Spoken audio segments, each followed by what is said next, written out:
سلامونه. امید لرم چې تاسو ټول به روغ او جوړ یاست او ژوند مو ښه روان وي.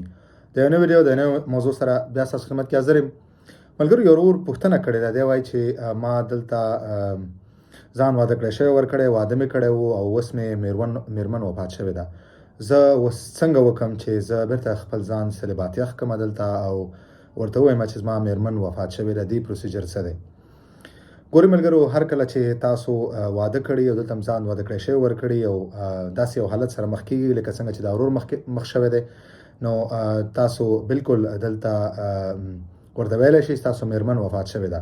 خو دې ثابتولو دپاره باید تاسو د ډیث سرټیفیکیټ د افغانستان نه جوړ کړئ یا د مرګ سرټیفیکیټ.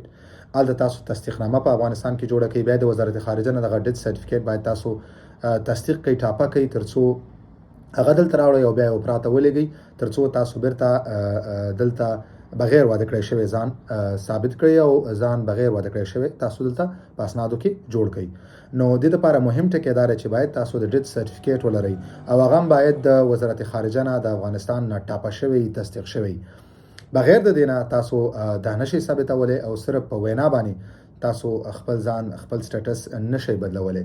که چیرې داسې یو کس د داسې حالت سره مخ نو دی باید اول په افغانستان کې د ډیث سرټیفیکیټ جوړ کړي. ډیث سرټیفیکیټ مطلب د مرګ سرټیفیکیټ چې دغه تصدیقنامه جوړه کړي او هغې کې دا ثابته کړي چې په دغه تاریخ، په دغه وخت کې، په دغه حادثه کې زما میرمن وفات شوې ده او هغه تصدیقنامه باید د افغانستان د وزارت خارجه نه ټاپه شوی، تصدیق شوی. هر کله چې تاسو دغه تصدیقنامه یا دغه ډیث سرټیفیکیټ واخیستو، هغه بیا تاسو ته راوړئ او تاسو یې اوپرا ته لېږئ او تاسو په خپل حالت کې د تغییر غوښتنه کوئ. نو هغې نه بعد تاسو دلته اوپرا مني چې ستاسو میرمن وفات شوې ده او ستاسو په حالت مدني حالت کې تغییرات راځي. نو تاسو بغیر واده کړی شوی بیا په اسنادو کې لیکل کېږي او تاسو دغه حالت تبدیلیږي. دغه پروسه ده، دغه پروسیجر ده. که هر یو ملګری داسې دغسې مشکل سره مخ وي، نو دغه پروسه تاسو تعقیبولی شئ او تاسو خپل حالت بدلولی شئ.